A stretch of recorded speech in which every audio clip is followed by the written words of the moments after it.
Le livre du ciel, tome 6, appelle des créatures à revenir à la place, au rang et au but pour lesquels elles ont été créées par Dieu. Louisa Picaretta, la petite fille de la divine volonté. 1er novembre 1903. Quand l'âme fait toutes ses actions dans le but unique d'aimer Jésus, elle marche toujours dans la lumière du jour. Ce n'est jamais la nuit pour elle. Étant dans mon état habituel, je me suis retrouvée hors de mon corps et je me suis vue comme un petit bateau à vapeur. J'étais tout étonnée de me voir réduite à cette forme. Mon adorable Jésus vint et me dit « Ma fille, la vie humaine est comme un bateau à vapeur qui ne peut se déplacer que par le feu. Si son feu est grand et vif, il avance rapidement. Si son feu est petit, il se déplace lentement, et si son feu est éteint, il reste immobile. Il en va ainsi pour l'âme. Si le feu de l'amour de Dieu est grand en elle, elle plane au-dessus de toutes les choses de la terre, volant toujours vers son centre qui est Dieu. Si ce feu est petit en elle, elle avance avec difficulté, rampant et se couvrant de boue par tout ce qui est de la terre. Si ce feu est éteint, elle reste immobile, sans la vie de Dieu en elle.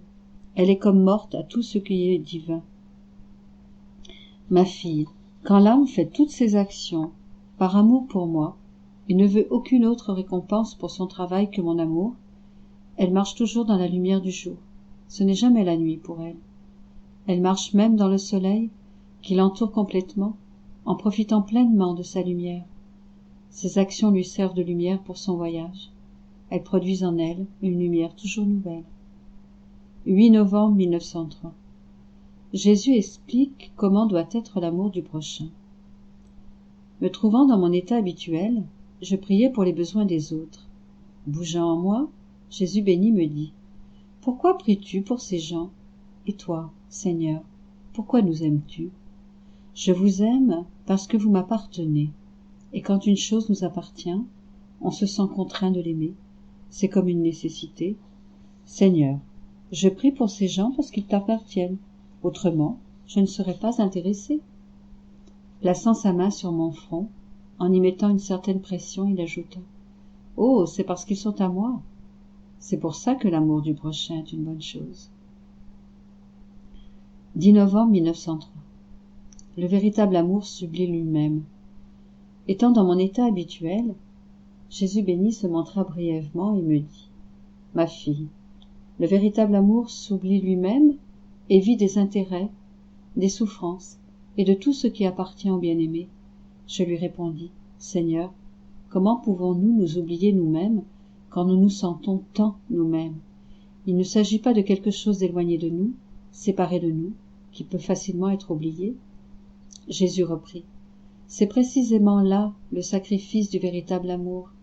Alors qu'on est avec soi-même, on doit vivre de tout ce qui appartient au bien-aimé. Plus encore, si son moi revient à la surface, on doit s'ingénier à faire de cela une nouvelle occasion de se consumer pour l'objet aimé. Par contre, si le bien-aimé voit que l'âme lui donne tout d'elle-même, il saura la récompenser en lui donnant tout de lui et en lui permettant de vivre de sa vie divine. Ainsi, celui qui s'oublie complètement trouve tout. Il est nécessaire de voir la différence entre ce qu'on oublie et ce qu'on trouve. On oublie ce qui est laid et on trouve ce qui est beau. On oublie la nature et on trouve la grâce. On oublie les passions et on trouve les vertus. On oublie la pauvreté et on trouve la richesse. On oublie la sottise et on trouve la sagesse. On oublie le monde et on trouve le ciel. 16 novembre 1903. Il n'y a pas de sacrifice sans renoncement. Le sacrifice et le renoncement provoquent l'amour le plus pur et le plus parfait. Ce matin, étant hors de mon corps, je me suis trouvée avec bébé Jésus dans mes bras et en compagnie d'une vierge qui m'a étendue par terre pour me faire subir la crucifixion, pas avec des clous, mais avec du feu, plaçant des charbons de bois en feu sur mes mains et mes pieds. Jésus béni m'assistait dans ma souffrance et me dit « Ma fille, il n'y a pas de sacrifice sans renoncement. Le sacrifice et le renoncement provoquent l'amour le plus pur et le plus parfait. Et comme le sacrifice est sacré, il me consacre l'âme comme un sanctuaire digne de moi, afin que j'y habite en permanence. Ainsi, laisse le sacrifice faire son œuvre en toi, afin de rendre sacré ton corps et ton âme pour que tout soit sacré en toi.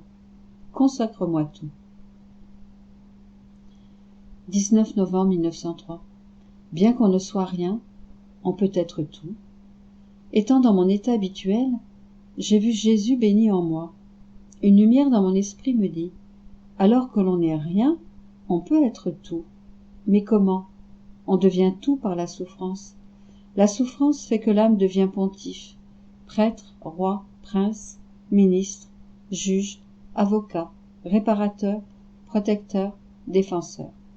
Et comme la vraie souffrance est celle voulue par Dieu, si l'âme s'apaise complètement dans la volonté de Dieu, cet apaisement, uni à la souffrance, permet à l'âme d'influer sur la justice de Dieu, sur sa miséricorde, sur les hommes et sur toutes choses.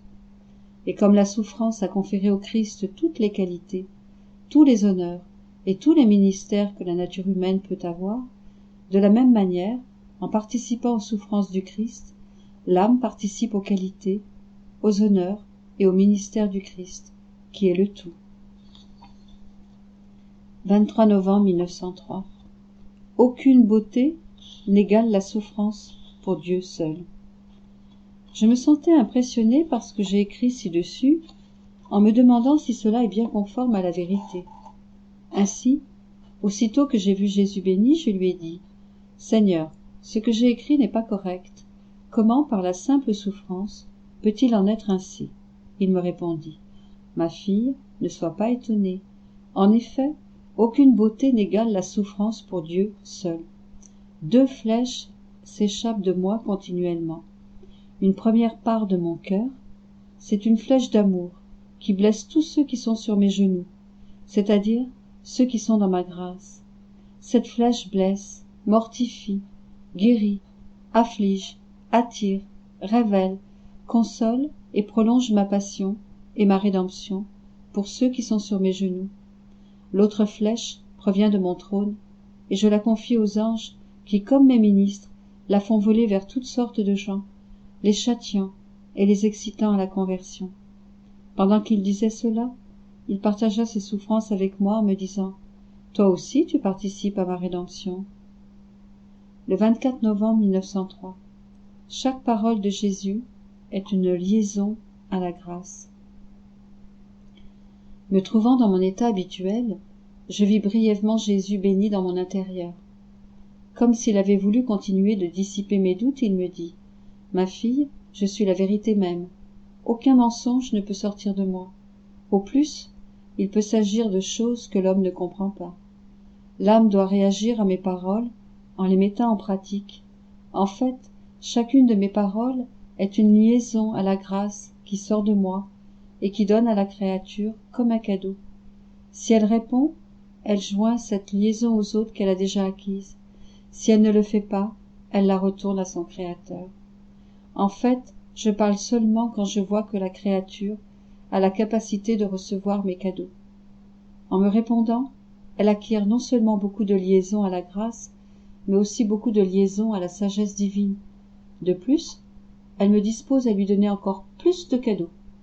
Mais si je vois que mes cadeaux sont retournés, je me retire et me tiens silencieux. 3 décembre 1903. Dans la divine volonté, nous sommes tout. En dehors d'elle, nous ne sommes rien. Me trouvant dans mon état habituel, mon Jésus béni vint brièvement et me dit « Ma fille, toute action humaine, effectuée en dehors de la divine volonté, met Dieu hors de sa propre création. La souffrance elle-même, aussi sainte, noble et précieuse qu'elle puisse être à mes yeux, si elle n'est pas née dans ma volonté, au lieu de me plaire, elle m'indigne et me répugne. Ô volonté de Dieu, comme tu es sainte, adorable et aimable, avec toi nous sommes tout, même si nous n'avons rien fait, parce que tu es féconde et que tu donnes naissance à tout ce qui est bon pour nous. Sans toi, nous ne sommes rien, même si nous faisons tout, parce que la volonté humaine est stérile et rend tout stérile. 5 décembre 1903. Le saint désir de recevoir Jésus compense pour le sacrement de l'Eucharistie d'une façon telle que l'âme respire Dieu et que Dieu respire l'âme. Ce matin, je n'ai pas pu recevoir la communion. J'en étais très affligée. bien que résignée. J'ai pensé que si je n'étais pas dans la situation d'être clouée au lit en tant que victime, j'aurais certainement pu la recevoir.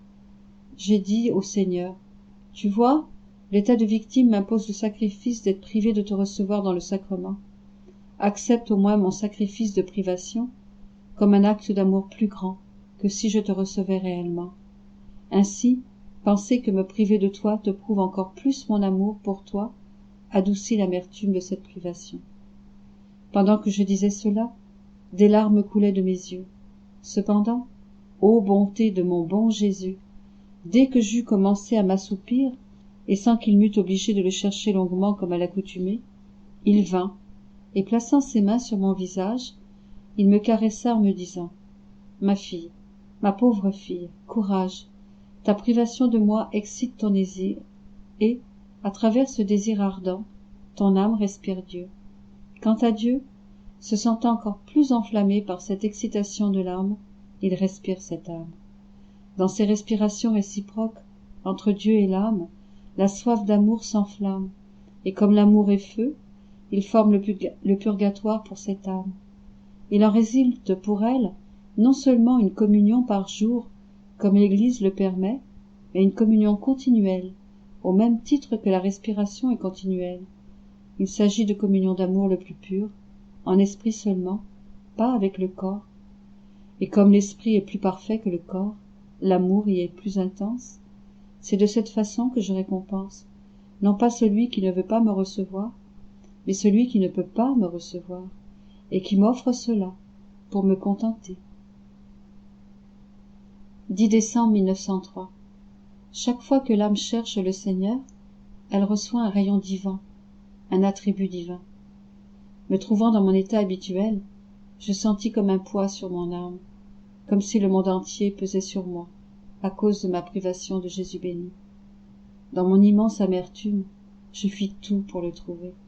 Quand il vint, il me dit, « Ma fille, quand l'âme me cherche, elle reçoit un rayon divin, un attribut divin, elle renaît en moi autant de fois que je renais en elle. » J'étais étonné de ces paroles et je lui dis, « Seigneur, que dis-tu » Il ajouta, « Oh, si tu savais la saveur que goûte tout le ciel, quand sur la terre une âme cherche Dieu continuellement, comme cela se fait au ciel.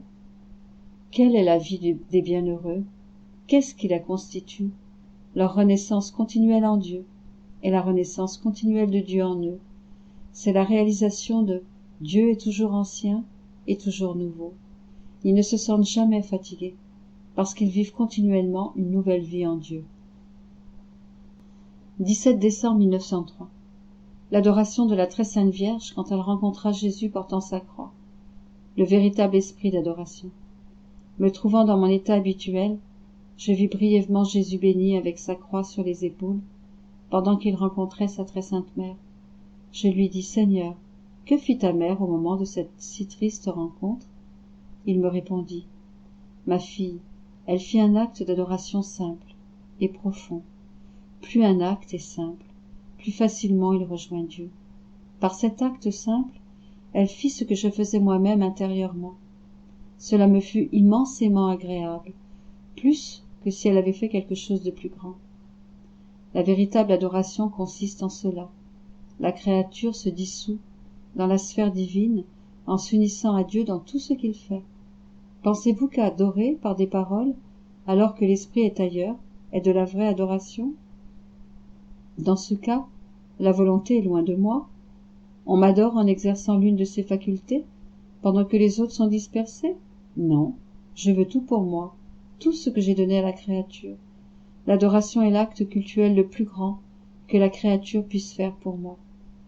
21 décembre 1903. Les effets des douleurs de la Mère Céleste, la gloire dont elle jouit au ciel.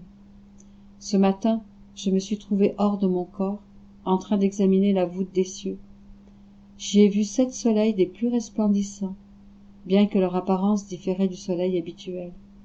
Ils avaient la forme d'une croix plantée dans un cœur.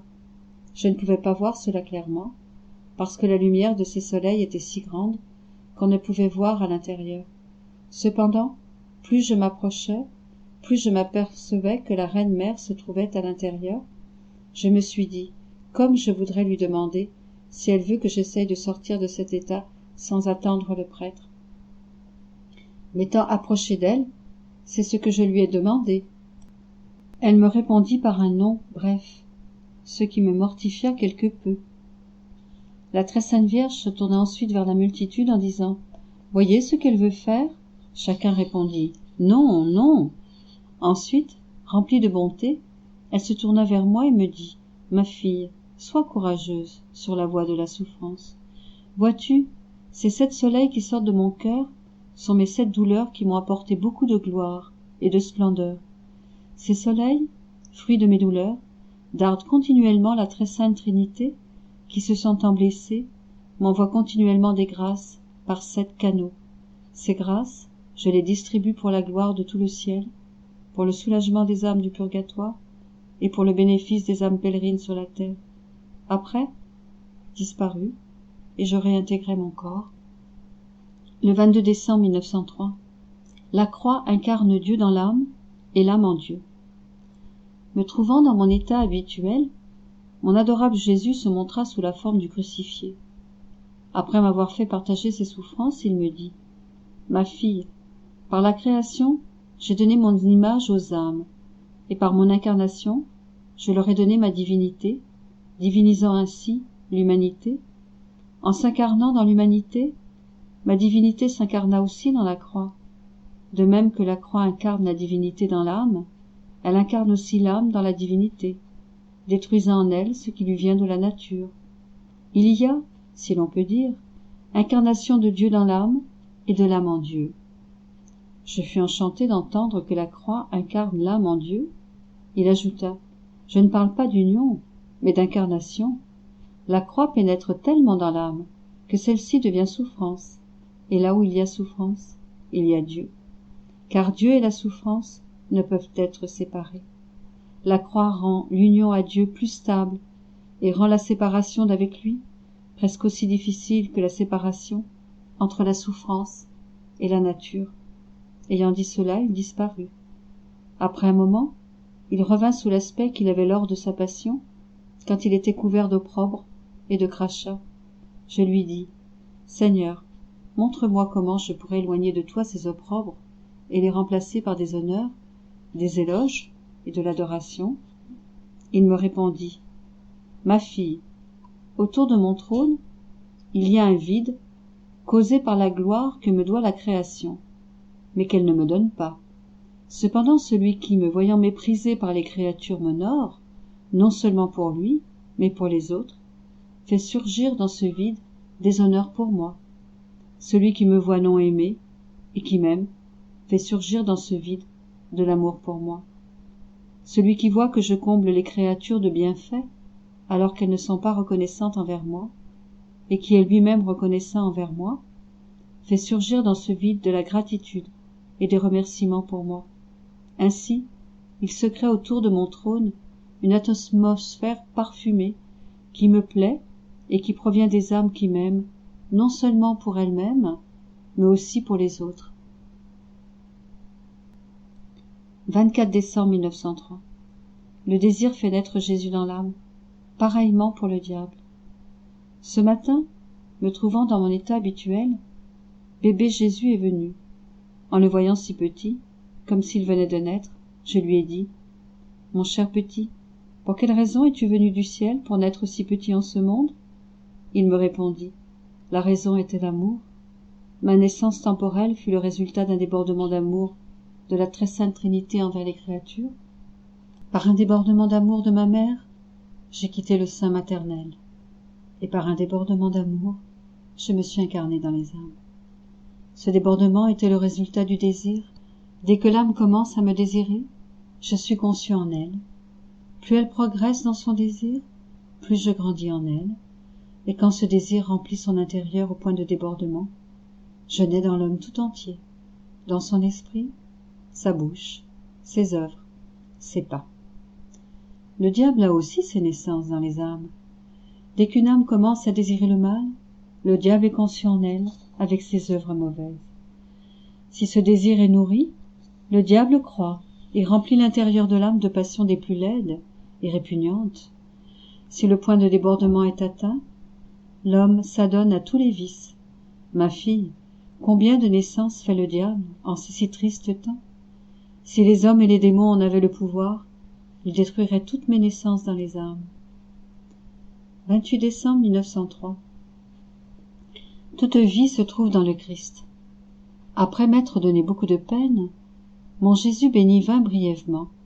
Il me fit voir beaucoup d'âmes humaines à l'intérieur de son humanité et il me dit « Ma fille, au ciel, toutes les vies humaines se trouvent dans mon humanité comme dans un cloître. Leur régime de vie vient de moi. Étant un cloître, mon humanité conduit la vie de chaque âme. Quelle n'est pas ma joie quand les âmes sur la terre habitent ce cloître et que l'écho de mon humanité se mélange à l'écho de ces vies humaines. Cependant, quelle n'est pas mon amertume quand des âmes mécontentes quittent ce cloître. D'autres y restent, mais sans conviction. Elles ne se soumettent pas au régime de mon cloître, et par conséquent, mon écho ne se mélange pas au leur. 6 janvier 1904. L'humanité forme une seule famille. Quand quelqu'un fait une bonne action et l'offre à Dieu, la famille humaine entière participe à cette offrande qui parvient à Dieu comme si tous l'offraient. Poursuivant dans mon état habituel, bébé Jésus est venu et après s'être placé dans mes bras, il m'a béni de ses petites mains et m'a dit « Ma fille, puisque l'humanité ne forme qu'une seule famille, quand quelqu'un fait une bonne action et l'offre à Dieu, la famille humaine entière participe à cette offrande qui me parvient comme si tous l'offraient. Quand les rois mages m'ont offert leurs cadeaux, je voyais toutes les générations humaines présentes en leur personne, et tous ont participé au mérite de ces offrandes. La première chose qu'ils m'ont offerte fut de l'or.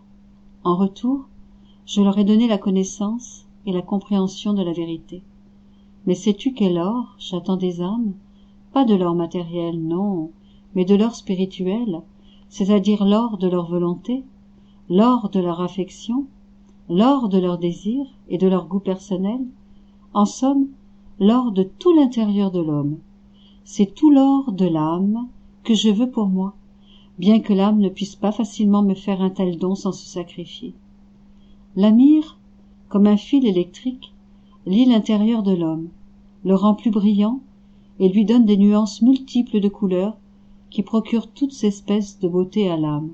Cependant, il faut un moyen qui, comme un parfum et une brise, provenant de l'intérieur de l'âme, maintiennent les couleurs et la fraîcheur toujours vivantes, permettent d'offrir des cadeaux et d'en obtenir de plus grands que ceux donnés, et qui forcent celui qui reçoit et donne de demeurer à l'intérieur de l'âme, afin qu'elle soit en continuelle conversation avec lui. Quel est donc ce moyen? C'est la prière, particulièrement la prière intérieure, qui convertit en or non seulement les œuvres intérieures, mais aussi les œuvres extérieures. C'est là l'encens. 7 février 1904. Comme il est difficile de trouver une âme qui se donne tout à Dieu, de sorte que Dieu se donne tout à elle, j'ai passé tout le mois dernier dans beaucoup de souffrances. C'est pourquoi je n'ai pas écrit. Comme je continue de me sentir très faible et souffrante, il me montre souvent en moi la crainte que ce n'est pas parce que je ne peux pas écrire, mais parce que je ne veux pas écrire. Il est vrai que j'éprouve beaucoup de répugnance à écrire, au point que seule l'obéissance peut me vaincre sur ce point. Pour m'enlever tout doute, j'ai décidé d'écrire, pas tout, mais seulement quelques mots dont je me rappelle, afin de voir si vraiment je peux écrire. Je me souviens qu'un jour, comme je me sentais malade, Jésus m'a dit « Ma fille, qu'est-ce qui arriverait si la musique cessait dans le monde ?» Je lui demandai « Seigneur, quelle musique pourrait cesser ?» Il me dit « Ma bien-aimée, ta musique. En fait, quand l'âme souffre pour moi, qu'elle prie, répare, loue et rend continuellement grâce, cela est pour mon ouïe une musique continuelle qui m'empêche de prêter attention à l'iniquité de la terre et donc de la châtier comme cela serait approprié. C'est aussi une musique pour les esprits humains, qui se détournent ainsi de faire des choses plus mauvaises. Si je t'enlevais de cette terre, ma musique ne cesserait-elle pas? Ça ne ferait pas de différence pour moi-même, parce que ce ne serait que son déplacement de la terre vers le ciel. Au lieu de l'avoir sur la terre, je l'aurais dans le ciel. Mais le monde, comment ferait-il? Je pensais. Ce sont ses habituels prétextes pour ne pas m'amener avec lui. Il y a dans le monde beaucoup de bonnes âmes qui font beaucoup pour Dieu. Moi, au milieu d'elles, est-ce que, peut-être, je n'occupe pas la dernière place? Pourtant, il dit que s'il m'amène avec lui, la musique cessera. Il y en a beaucoup qui lui font de la musique mieux que moi. Tandis que je réfléchissais ainsi, il est venu comme un éclair, et il a ajouté « Ma fille, ce que tu dis est vrai, il y a beaucoup de bonnes âmes qui font beaucoup pour moi.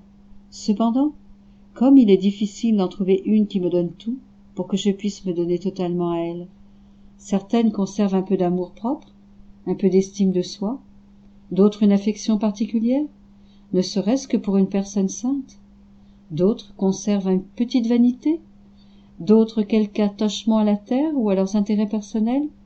En somme, chaque âme conserve sa petite chose bien à elle, et, ainsi, ce qui me vient d'elle n'est pas entièrement divin. Sa musique n'est pas capable de produire ses effets pour mon ouïe et auprès des esprits humains.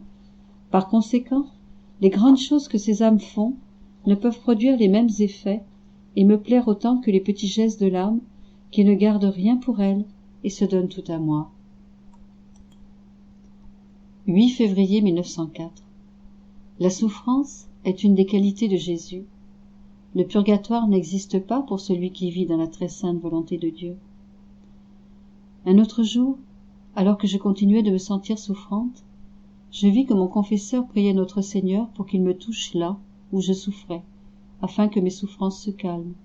Jésus béni me dit « Ma fille, ton confesseur veut que je te touche pour alléger tes souffrances, mais parmi toutes mes qualités, j'ai aussi la souffrance. Si je te touche, tes souffrances pourraient bien s'accroître au lieu de diminuer, car la chose dans laquelle mon humanité s'est le plus délectée était la souffrance, et je me délecte à la communiquer à ceux que j'aime. » Il me sembla que Jésus me toucha, et que j'éprouvais plus de douleur. Alors je dis, mon doux bien, quant à moi, je ne veux rien d'autre que ta très sainte volonté. Je ne regarde ni si j'ai mal, ni si je me réjouis, mais ta volonté est tout pour moi. Il me dit, c'est ce que j'attends de toi, cela me suffit et me contente. C'est le culte le plus grand et le plus honorable que puisse me rendre la créature, ce qu'elle me doit en tant que son créateur. Quand l'âme fait ainsi, on peut dire que son esprit vit et pense par mon esprit, que ses yeux regardent au moyen de mes yeux, que sa bouche parle au moyen de ma bouche, que son cœur aime au moyen du mien, que ses mains opèrent par mes mains, que ses pieds marchent par mes pieds. Je peux lui dire, tu es mon œil, ma bouche, mon cœur, mes mains et mes pieds. De son côté, l'âme peut dire, Jésus-Christ est mon œil, ma bouche, mon cœur, mes mains et mes pieds. En se maintenant dans cette union, non seulement par sa volonté, mais par tout son être, l'âme, quand elle mourra, n'aura plus rien purifié, car le purgatoire ne touche que ceux qui vivent en dehors de moi, complètement ou en partie. 12 février 1904. Gémissement de Louisa, Jésus la calme. Je poursuivais dans mon état habituel, bien que plus souffrante qu'auparavant. Jésus béni vint, et de toutes les parties de son humanité sortaient beaucoup de petits ruisseaux de lumière qui se communiquaient à toutes les parties de mon corps, et, de mon corps, partaient autant de ruisseaux qui se communiquaient à l'humanité de notre Seigneur. Pendant ce temps, je me suis trouvé entouré d'une multitude de saints qui, en me regardant, disaient « Si le Seigneur ne fait pas un miracle, elle ne pourra plus vivre, car il lui manque les signes vitaux, la circulation de son sang n'est plus normale, selon les lois naturelles, elle doit mourir. » Et ils priaient Jésus béni de faire un miracle, pour que je continue de vivre. Notre Seigneur leur dit, la communication des ruisseaux que vous voyez signifie que tout ce qu'elle fait, même les choses naturelles, est identifié à mon humanité. Quand je fais arriver l'âme à ce point, de tout ce que l'âme et le corps font, rien n'est dispersé, tout demeure en moi. Cependant, si l'âme n'est pas arrivée à s'identifier totalement à mon humanité, beaucoup de ses œuvres se dispersent, Puisque je l'ai fait arriver à ce point, pourquoi ne la prendrais-je pas avec moi? Pendant que j'entendais ces choses, je me disais, tout va vraiment contre moi. L'obéissance ne veut pas que je meure, et ceux-ci sont en train de prier le Seigneur de ne pas me mener avec lui. Que veut-on de moi? Moi, je ne sais pas, car presque de force, ils veulent que je demeure sur cette terre, loin de mon bien suprême. Tout m'affligeait. Pendant que je pensais ainsi, Jésus me dit, « Ma chère fille, il ne faut pas t'affliger. Les choses du monde se déroulent tristement et vont de mal en pire. Si le moment vient de donner libre cours à ma justice, je n'écouterai plus personne et je te prendrai. »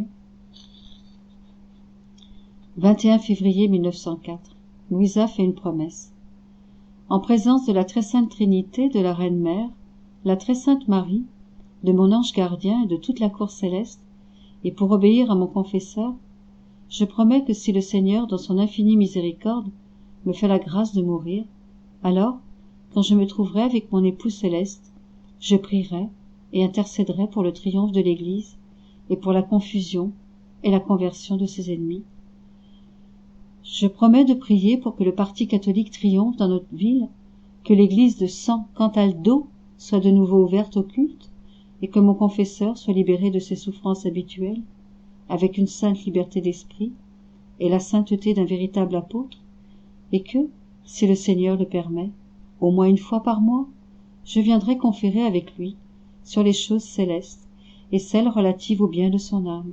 Je le promets, et pour autant que cela relève de moi, je le jure. 22 février 1904. Le grand cadeau d'une âme victime. Ce matin, me trouvant dans mon état habituel, quand j'ai vu mon Jésus béni, j'ai aussi vu des personnes qui souffraient. Je priais Jésus de les libérer de leurs souffrances, même au prix de me faire souffrir à leur place. Jésus me dit, « Si tu veux souffrir, tu peux le faire, pendant que tu es victime. Mais après, quand la victime s'en viendra au ciel, ta ville et même les gouvernants verront le vide qui s'ensuivra. Ô combien ils reconnaîtront alors le grand bien que je leur avais donné, en leur donnant une âme victime. » 24 février 1904. Louisa parle avec quelques prêtres au sujet de l'église de San Cantaldo. J'avais oublié de mentionner ce que je vais maintenant écrire par obéissance, bien qu'il ne s'agisse pas de choses certaines, car il manquait la présence de notre Seigneur. Je me trouvais hors de mon corps, et il me semblait que j'étais à l'intérieur d'une église, où il y avait plusieurs vénérables prêtres, et avec eux, des âmes du purgatoire et de saintes personnes en train de discuter au sujet de l'église de San Cantaldo. Ils disaient presque avec certitude que nous allions obtenir ce que nous voulions. Moi, en entendant cela, j'ai dit « Comment cela se peut-il » L'autre jour, le bruit courait que le chapitre avait perdu la cause. Il n'est donc pas possible de l'obtenir par le moyen du tribunal. La municipalité ne veut pas l'accorder, et vous dites qu'elle sera obtenue? Ils dirent, malgré toutes ces difficultés, la cause n'est pas perdue, et même s'ils arrivent à lever la main pour la démolir, on ne pourra pas dire que la cause est perdue, parce que San Cantaldo saura bien défendre son temple. Pauvre Corato, s'ils arrivaient à faire cela, ils poursuivirent. Les premiers objets ont été rapportés. La Vierge couronnée est déjà transportée dans sa maison. Toi, va devant la Madone et prie-la pour qu'elle achève de nous accorder la grâce qu'elle a commencé de nous obtenir. Je suis sorti de cette église pour aller prier, mais pendant ce temps, je me suis retrouvé dans mon corps. 4 mars 1904. L'âme doit vivre dans les hauteurs. On ne peut nuire à l'âme qui vit dans les hauteurs. Je me trouvais très affligée et souffrante à cause de la perte de mon bon Jésus. Dès que je l'ai vu, il m'a dit « Ma fille, ton âme doit chercher à imiter le vol de l'aigle, c'est-à-dire, elle doit chercher à se maintenir dans les hauteurs, au-dessus de toutes les choses basses de cette terre. Elle doit se maintenir si haut qu'aucun ennemi ne puisse l'atteindre, car l'âme, qui vit dans les hauteurs, peut atteindre ses ennemis, mais ceux-ci ne peuvent pas l'atteindre. Non seulement elle doit vivre dans les hauteurs, mais elle doit essayer d'avoir la pureté et l'acuité visuelle de l'aigle. En vivant dans les hauteurs, par l'acuité de sa vue, Elle pourra pénétrer les choses divines, non d'une manière passagère, mais en les ruminant, jusqu'à en faire sa nourriture de prédilection, et en méprisant toute autre chose. Elle saura aussi pénétrer dans les nécessités des autres, ne craignant pas de descendre parmi eux, pour leur faire du bien et, s'il le faut, pour leur donner sa vie. À travers la pureté de son regard, elle saura faire de l'amour de Dieu et de l'amour du prochain un seul amour, rectifiant tout pour Dieu. Telle doit être l'âme qui veut me plaire. 5 mars 1904. La croix est pour l'âme assignation, avocat et juge pour la prise de possession du royaume éternel.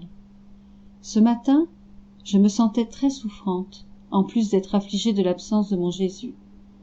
Après m'être donné beaucoup de peine, Jésus est venu brièvement et m'a dit « Ma fille, les souffrances et les croix sont des assignations à comparaître que j'envoie à l'âme. Si elle accepte ces assignations, par exemple un avertissement d'acquitter une dette ou de faire une acquisition pour la vie éternelle, en se résignant à ma volonté, en me rendant grâce et en adorant mes saintes dispositions, nous sommes immédiatement d'accord, et elle évitera de nouvelles assignations, avec implication d'avocat, pour finalement subir la condamnation du juge. Si l'âme répond avec résignation et action de grâce, cela suppléera à tout parce que la croix lui servira d'assignation, d'avocat et de juge, sans qu'elle ait besoin d'autre chose pour parvenir à la possession du royaume éternel. Au contraire, si l'âme n'accepte pas l'assignation, pense-y toi-même dans quel abîme de malheur et d'embarras elle se jette, et quelle sera la rigueur du juge dans sa condamnation pour avoir rejeté la croix. La croix comme juge est beaucoup plus indulgente, plus compatissante, plus inclinée à enrichir l'âme plutôt que de la juger, plus inclinée à l'embellir plutôt qu'à la condamner. 12 mars 1904. Menace de guerre. Toute l'Europe sur les épaules de Louisa. Comme Louisa était malade, je lui ai imposé de dicter. C'est le directeur spirituel de Louisa, le père Gennaro de Gennari, qui parle ici. Ne pouvant désobéir, c'est avec grande répugnance qu'elle m'a dicté ce qui suit. Comme j'étais très souffrante, je m'étais plainte à notre Seigneur parce qu'il ne m'avait pas emmenée avec lui au ciel. Jésus béni m'a dit « Ma fille, courage dans ta souffrance. Ne t'afflige pas du fait que je ne t'ai pas encore emmenée au ciel. Il faut que tu saches que toute l'Europe repose sur tes épaules et que son avenir, bon ou mauvais, dépend de tes souffrances. Si tu demeures forte et constante dans la souffrance, les choses qui arriveront seront plus supportables.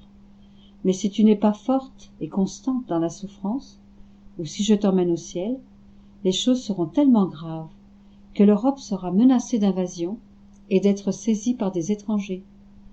Jésus m'a dit aussi, si tu demeures sur la terre et que tu souffres beaucoup, avec désir et constance, tout ce qui arrivera de châtiment en Europe servira à faire triompher l'Église. Et si l'Europe n'en profite pas, elle restera obstinée dans le péché, et tes souffrances te serviront de préparatifs à ta mort, sans que l'Europe en ait profité. 14 mars 1904.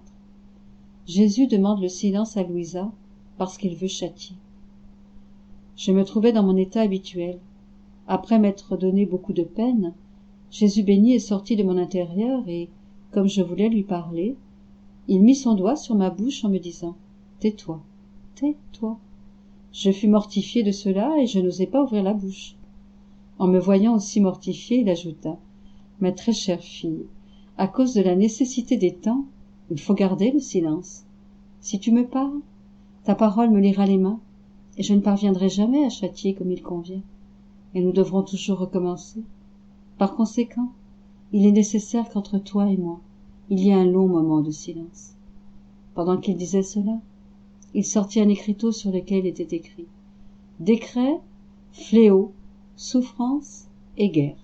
Puis, il disparut. 16 mars 1904. La véritable résignation ne scrute pas les choses, mais elle adore en silence les dispositions divines. La croix est festive, joyeuse et désirable. Ce matin, me trouvant dans mon état habituel, je me suis trouvé sur les épaules d'une personne qui semblait vêtue comme un agneau. Elle avançait d'un pas lent. En avant d'elle, il y avait une espèce de voiture qui avançait plus vite. Dans mon intérieur, je me suis dit, cette personne avance lentement, et je voudrais aller à l'intérieur de cette voiture qui avance plus vite. Je ne sais pas pourquoi, mais dès que j'ai pensé à cela, je me suis trouvé à l'intérieur de cette voiture avec des gens qui m'ont dit « Qu'as-tu fait ? Pourquoi as-tu laissé le pasteur ?» Ce pasteur, puisque sa vie se passe dans les champs, possède toutes les herbes médicinales, salutaires ou nocives. En restant avec lui, on peut toujours être en bonne santé. Si on le voit vêtu comme un agneau, c'est pour qu'il ressemble aux agneaux, afin que ceux-ci s'approchent de lui sans crainte, et s'il marche lentement, c'est parce que cela est plus sécuritaire. En entendant cela, je me suis dit, puisqu'il en est ainsi, je voudrais être auprès de lui, afin de lui parler de ma maladie. À cet instant même, je l'ai trouvé tout près de moi. Toute heureuse, je lui ai dit à l'oreille, « Bon pasteur, tu es si expert, donne-moi quelque chose pour mes maux. Je suis dans un si grand état de souffrance. » Comme je voulais parler davantage, il m'a coupé la parole en disant, « La véritable résignation, pas une résignation imaginaire, ne scrute pas les choses, mais elle adore en silence les dispositions divines. » Pendant qu'il disait cela, une ouverture se fit dans sa toison de mouton, et je vis le visage de notre Seigneur avec sa tête couronnée d'épines. Ne sachant pas quoi dire, je gardai le silence, contente d'être auprès de lui. Il dit, « Tu as oublié de dire à ton confesseur une autre chose au sujet de la croix. » J'ai dit, « Mon adorable Seigneur, je ne me souviens pas. Répète-la moi et je la dirai. » Il me dit, « Ma fille, parmi les nombreux fruits de la croix, il y a la joie. En effet, quand on reçoit un cadeau, que fait-on? On fait un festin, on se réjouit, on est content. Puisque la croix est le cadeau le plus précieux et le plus noble, et qu'il est fait par la personne la plus grande et la plus unique qui soit, c'est ce cadeau qui plaît le plus et apporte le plus de joie, comparativement à tous les autres cadeaux que l'on puisse recevoir. Tu peux toi-même mentionner d'autres fruits de la croix? Je répondis, comme tu le dis, on peut dire que la croix est festive, radieuse, joyeuse et désirable. Il répliqua, bien, tu as bien parlé. Cependant, l'âme n'arrive à expérimenter ses effets que quand elle est parfaitement résignée à ma volonté et m'a tout donné d'elle, sans rien retenir. Et moi, pour ne pas me faire surpasser en amour par la créature, je lui donne tout de moi, y compris la croix.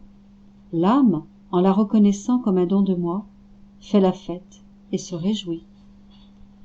20 mars 1904. Tout découle de la foi.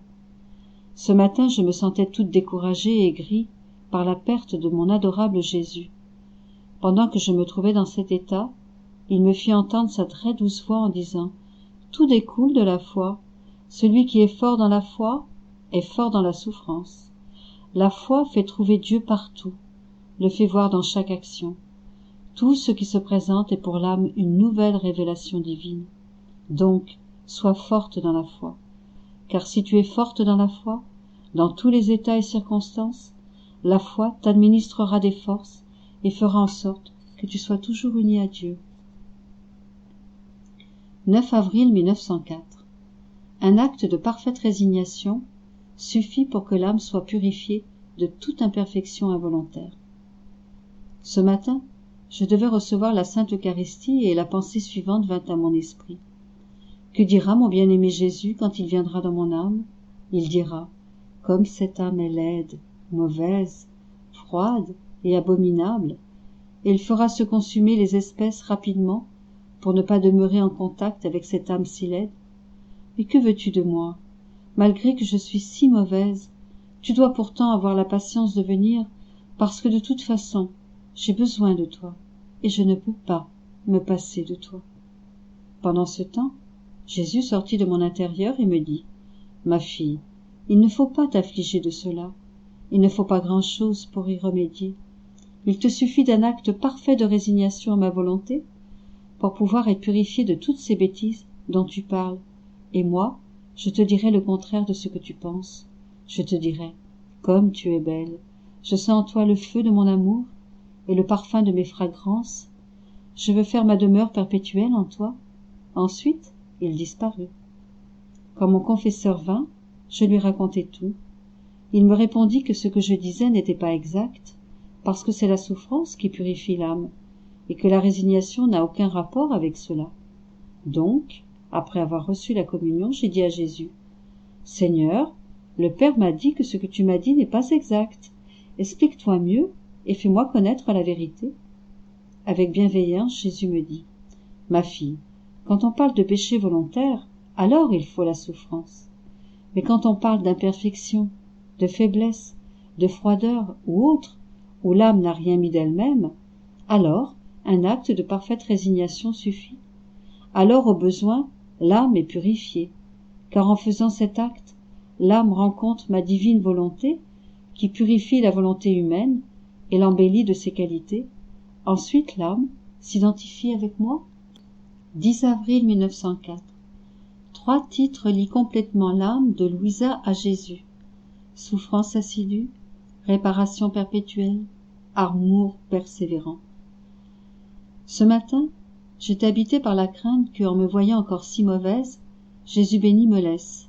Alors, je le sentis sortir de mon intérieur et il me dit, « Ma fille, pourquoi te préoccupes-tu de pensées inutiles et de choses inexistantes?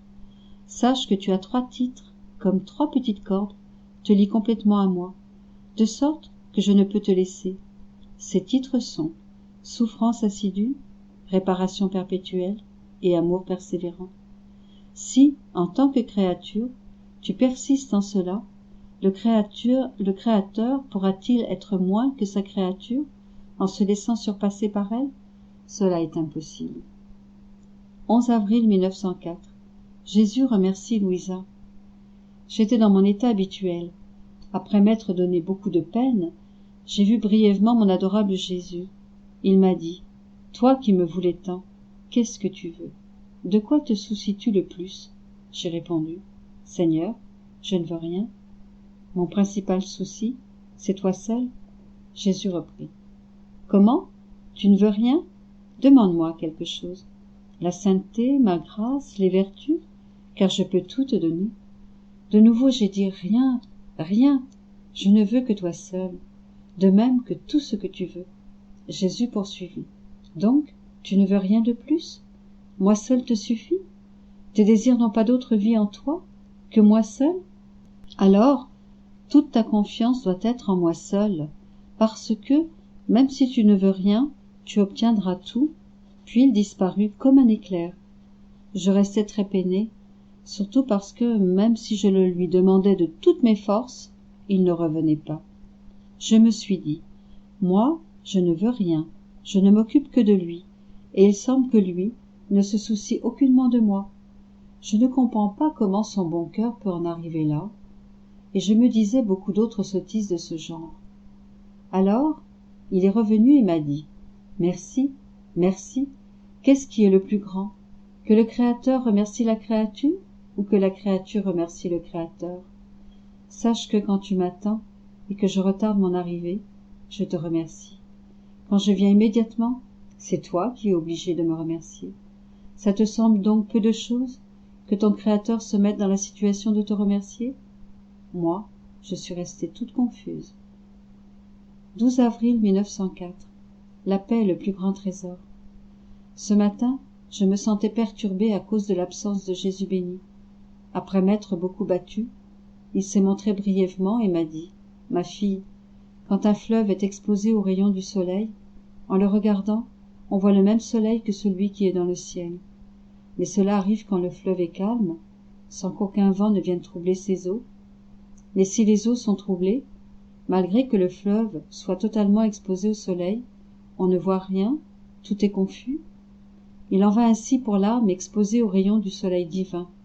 Si elle est calme, elle aperçoit le soleil divin en elle, elle sent sa chaleur, elle voit sa lumière, et elle comprend la vérité. Mais si elle est troublée, bien qu'elle ait le soleil divin en elle, elle n'éprouve rien d'autre que de la confusion et du trouble. Si donc tu as à cœur de demeurer unie à moi, garde ta paix, comme ton plus grand trésor. 14 avril 1904. Si l'âme donne à Dieu la nourriture d'un amour patient, Dieu donnera à l'âme le doux pain de sa grâce. Je poursuis dans mon état habituel, mais toujours avec une immense amertume dans mon âme, à cause de la privation de mon Jésus béni. Il vient au plus quand je n'en peux plus, et après que je me sois presque persuadée qu'il ne viendra plus. Quand je l'ai vu, il portait un calice dans sa main. Il m'a dit, « Ma fille, en plus de la nourriture de l'amour, donne-moi aussi le pain de ta patience, parce que l'amour patient et souffrant est une nourriture plus substantielle et plus fortifiante. S'il n'est pas patient, l'amour est léger et sans substance. Si tu me donnes cela, je te donnerai le doux pain de ma grâce. » Pendant qu'il disait cela, il m'a donné à boire ce qui se trouvait à l'intérieur du calice qu'il tenait dans sa main. C'était comme une liqueur douce que je ne puis identifier. Puis il disparut. Par la suite, je vis autour de mon lit beaucoup de personnes étrangères, des prêtres et des laïcs, hommes et femmes, qui semblaient être venus me visiter. Plusieurs de ces personnes dirent à mon confesseur, « Rends-nous compte de cette âme, de tout ce que le Seigneur lui a manifesté, de toutes les grâces qu'il lui a données, car le Seigneur nous a dit que, en 1882, il avait choisi une victime et que le signe pour la reconnaître était qu'il l'a maintenue jusqu'à ce jour dans l'état de jeune femme dans lequel elle se trouvait quand il l'a choisie, sans qu'elle soit affectée par le vieillissement. » Pendant que ces personnes disaient cela, je ne sais comment, je me suis vue telle que j'étais quand je me suis couchée sur mon lit, même après toutes ces années, dans cet état de souffrance. 16 avril 1904. Jésus et Dieu le Père parlent sur la miséricorde. Étant dans mon état habituel, je me suis trouvée hors de mon corps et j'ai vu une multitude de gens à un endroit où on entendait des bruits de bombes et des coups de fusil. Des personnes tombaient mortes ou blessées, et celles qui restaient fuyaient vers un palais avoisinant, mais leurs ennemis les poursuivaient et les tuaient toutes. Je me suis dit, comme j'aimerais que le Seigneur soit là pour leur dire « Ayez pitié de ces pauvres gens ». Je me suis mise à sa recherche, et je l'ai trouvé sous la forme d'un petit enfant, mais il grandit peu à peu jusqu'à l'atteinte de l'âge parfait. Alors, je me suis approchée de lui et je lui ai dit « Aimable Seigneur, ne vois-tu pas la tragédie qui se passe? Tu ne veux donc plus user de ta miséricorde? Peut-être considères-tu comme inutile cet attribut qui a toujours tant glorifié ta divinité incarnée et qui formait une couronne spéciale sur ton auguste tête, qui était aussi coiffée d'une autre couronne que tu voulais et aimais tant, une couronne d'âme. » Pendant que je disais cela, Jésus me dit « Ça suffit, ne va pas plus loin. Tu veux parler de la miséricorde? Et la justice, qu'en ferons-nous? Je te l'ai dit et je te le redis. Il est nécessaire que la justice suive son cours. » Je répondis « Donc, il n'y a pas de remède? Alors pourquoi me laisser sur cette terre, puisque je ne peux plus t'apaiser, ni souffrir à la place de mon prochain? S'il en est ainsi, il est préférable que tu me fasses mourir. » Pendant ce temps, je vis une autre personne, derrière les épaules de Jésus béni. Jésus me dit en me faisant signe des yeux, « Présente-toi à mon Père et vois ce qu'il te dira. » Toute tremblante, je me suis présentée. Dès qu'il m'a vue, il m'a dit, « Pourquoi es-tu venu à moi ?» Je répondis, « Bonté adorable, miséricorde infinie, en sachant que tu es la miséricorde même, je suis venu pour te demander la miséricorde pour tes propres images, la miséricorde pour les œuvres que tu as créées, la miséricorde pour tes créatures. » Dieu le Père me répondit, « Donc, c'est la miséricorde que tu veux. Mais si tu veux la vraie miséricorde, c'est après que la justice se sera déversée que la miséricorde produira des fruits grands et abondants. » Ne sachant quoi répondre, je dis, « Père infiniment saint, quand les serviteurs et les gens dans le besoin se présentent devant leur maître ou devant des gens riches, si ceux-ci sont bons, même s'ils ne donnent pas tout ce qui est nécessaire, ils donnent toujours quelque chose. Et moi, qui ai fait le bon geste de me présenter devant toi, le maître absolu, la richesse sans limite, la bonté infinie, ne vas-tu pas donner à cette pauvresse que je suis quelque chose de ce qu'elle t'a demandé? Le maître n'est-il pas plus honoré et plus content quand il donne plutôt que quand il refuse ce qui est nécessaire à ses serviteurs? Après un moment de silence, le père dit: par amour pour toi, je ferai 5 au lieu de 10. Ayant dit cela, le père et le fils disparurent.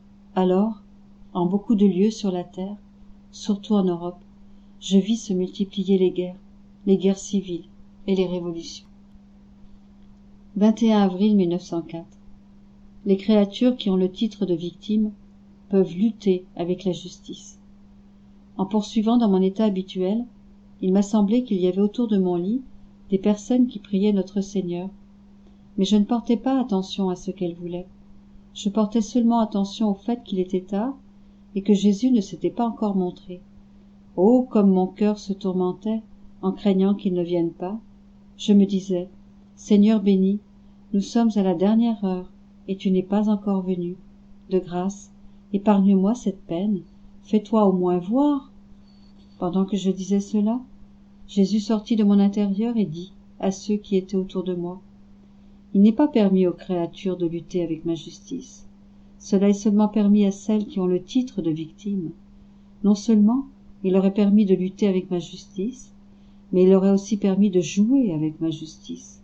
Et cela parce que, quand on lutte ou qu'on joue, on subit facilement des coups, des défaites et des pertes, et la victime est prête à recevoir les coups, à se résigner dans les défaites et dans les pertes, sans porter attention à ses pertes ou à ses souffrances, mais seulement à la gloire de Dieu et au bien du prochain. Si je veux m'apaiser, j'ai ici ma victime qui est prête à lutter et à recevoir sur elle toute la fureur de ma justice. On voit bien que les personnes autour de mon lit priaient pour apaiser le Seigneur. Je fus mortifié et amer en entendant ces paroles de notre Seigneur. 26 avril 1904. L'habit ne fait pas le moine. Ce matin, étant hors de mon corps, je me suis trouvé avec l'enfant Jésus dans les bras. Nous étions entourés de plusieurs prêtres et autres personnes dévotes, dont plusieurs se laissaient aller à la vanité, au luxe et à la mode. Il me semble qu'ils se disaient entre eux le vieux proverbe: l'habit ne fait pas le moine. Jésus béni me dit: ma bien-aimée, oh, que je me sens spolié de la gloire que me doivent les créatures et qu'elles me refusent avec impudence, même celles qui se disent dévotes. En entendant cela, je dis à l'enfant Jésus: cher petit de mon cœur, récitons 3 Gloria Patri, avec l'intention de donner à la divinité toute la gloire que lui doivent les créatures. Ainsi, tu recevras un peu de réparation. Jésus dit: oui, oui, récitons-les. Et nous les avons récités ensemble. Ensuite, nous avons récité un Ave Maria, avec l'intention de donner à la Reine Mère toute la gloire que lui doivent les créatures. Oh, comme il était bon de prier avec Jésus béni! Je me sentais tellement bien que je lui dis: mon bien-aimé, comme je voudrais faire ma profession de foi dans tes mains, en récitant avec toi le credo. Jésus répondit: tu réciteras le credo seul, parce que c'est à toi de le faire, et non pas à moi. Tu le diras au nom de toutes les créatures, afin de me donner plus de gloire et d'honneur. Alors, je plaçai ma main dans celle de Jésus et récitai le credo. Ensuite, Jésus béni me dit: ma fille, il me semble que je me sens soulagé et que les noirs nuages de l'ingratitude humaine, surtout ceux des dévots, se sont éloignés. Ah, ma fille, les actions extérieures des créatures pénètrent grandement en leur intérieur, en plaçant un vêtement sur leur âme, et quand la touche divine arrive à l'âme, celle-ci ne la sent pas vivement parce que des vêtements sales la recouvrent. Alors, comme elle n'éprouve pas la vivacité de la grâce, celle-ci est soit rejetée, soit infructueuse. Oh, qu'il est difficile de rechercher les plaisirs et le luxe extérieurement, et de mépriser ces choses intérieurement.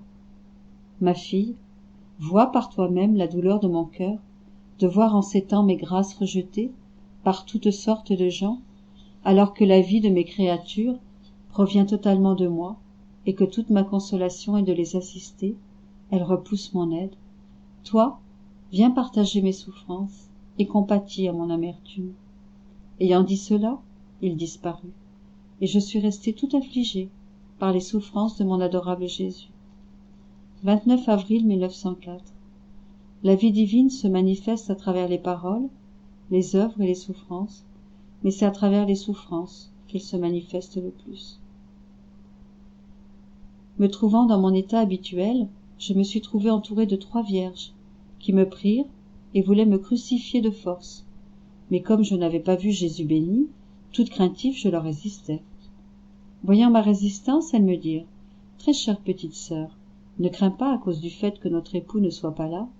Laisse-nous commencer à te crucifier, et attiré par la vertu de tes souffrances, le Seigneur viendra. Nous venons du ciel, et comme nous avons vu les très graves maux qui doivent survenir en Europe, nous sommes venus pour te faire souffrir, afin qu'ils soient atténués. » Alors, elles me transpercèrent les mains et les pieds avec des clous, mais avec une telle cruauté que j'ai cru que j'allais mourir. Pendant que je souffrais, Jésus béni vint. Me regardant d'un œil sévère, il me dit « Qui t'a commandé de te plonger dans ces souffrances? À quoi me sers-tu alors? À m'empêcher d'être libre de faire ce que je veux et à être un continuel obstacle à ma justice ?» Je me suis dit intérieurement « Que veut-il de moi? Je ne voulais pas cela non plus. C'est elles qui m'ont incité et il s'en prend à moi. » Mais je ne pouvais pas parler à cause de la douleur.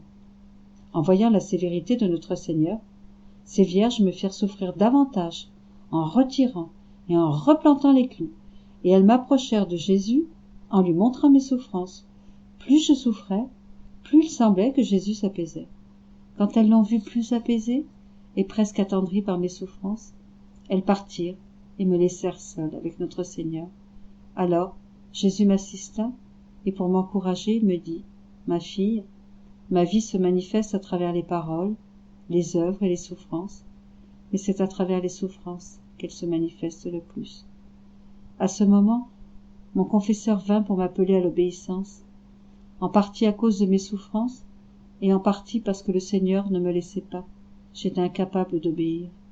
Alors je me suis plainte à mon Jésus en lui disant « Seigneur, comment se fait-il que mon confesseur soit ici à cette heure? Pourquoi est-il venu si tôt ?» Jésus me répondit « Je veux qu'il soit avec nous pour quelque temps, et aussi qu'il participe à mes grâces. Quand quelqu'un fréquente une maison continuellement, il participe à ses pleurs et à ses joies, à sa pauvreté et à ses richesses. Il en est ainsi du confesseur. N'a-t-il pas participé à tes mortifications et à tes privations? Maintenant, il participe à ma présence. » Il me sembla que Jésus le fit participer à sa force divine, en lui disant « La vie de Dieu dans l'âme est l'espérance, et plus l'âme espère, plus il y a de vie divine en elle. Et comme la vie divine comporte la puissance, la sagesse, la force, l'amour, etc., ainsi l'âme se sent arrosée, comme par autant de ruisseaux qu'il y a de vertus divines. Ainsi, la vie divine continue de croître en elle, mais si elle n'espère pas dans le domaine spirituel et aussi dans le domaine corporel, car le domaine corporel participe aussi, la vie divine ira en s'amenuisant jusqu'à ce qu'elle s'éteigne complètement. Par conséquent, espère toujours. Alors, avec difficulté, je reçus la Sainte Communion. Ensuite, je me suis trouvée hors de mon corps, et je vis 3 hommes, ayant la forme de chevaux sauvages, qui se déchaînaient sur l'Europe, en faisant beaucoup de massacres. Il semblait qu'ils voulaient impliquer une grande partie de l'Europe dans des guerres féroces, comme à l'intérieur d'un filet. Tous tremblaient à la vue de ces démons incarnés, et beaucoup périssaient. 1er mai 1904. L'œil qui se délecte uniquement des choses du ciel a la vertu de voir Jésus, tandis que l'œil qui se délecte des choses de la terre a la vertu de voir les choses de la terre. Je me trouvais dans mon état habituel, et j'étais en train de penser à notre Seigneur au moment où il est arrivé au calvaire, au moment où il a été dévêtu, et au moment où il a été abreuvé de fiel.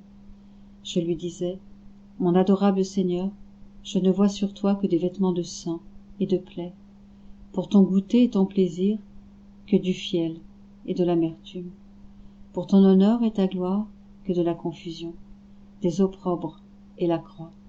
De grâce, après avoir tant souffert, Fais que je regarde les choses de la terre comme rien d'autre que des excréments et de la boue, que je ne trouve de plaisir qu'en toi seul, et que mon honneur ne soit rien d'autre que la croix.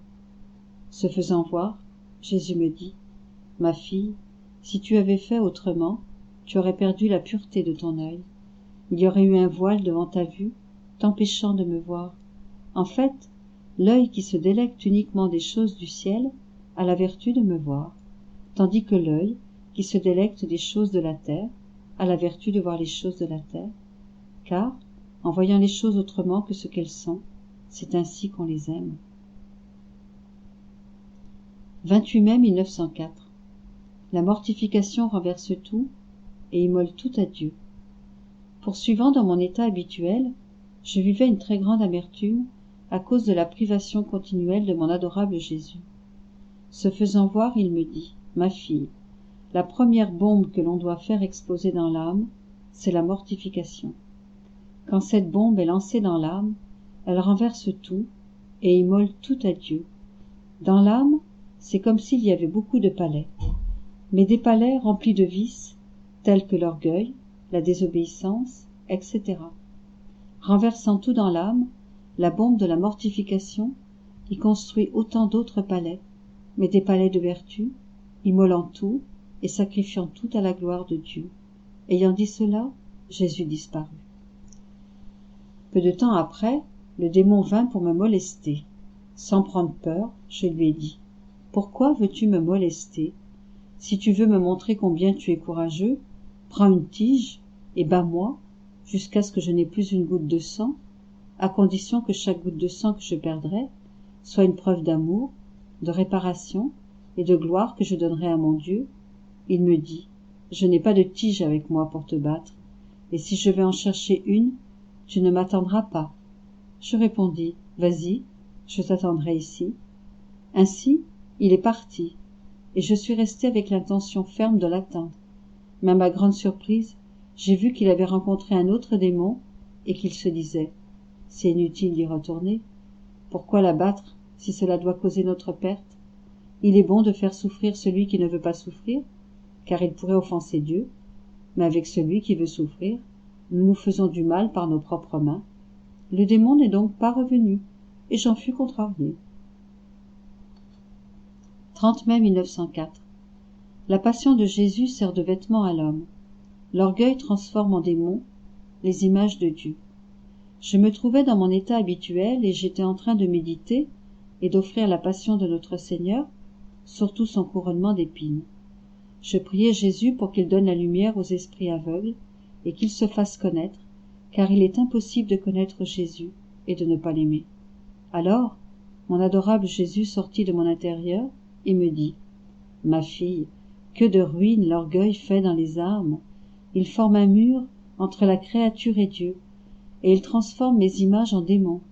Si cela t'afflige tant, que les créatures soient aveugles au point de ne pas comprendre et de ne pas voir l'abîme dans lequel elles se trouvent, et si cela te tient tant à cœur que je les aide, ma passion sert de vêtement à l'homme pour couvrir ses grandes misères, pour l'embellir et lui rendre tous les biens qu'il a perdus par le péché.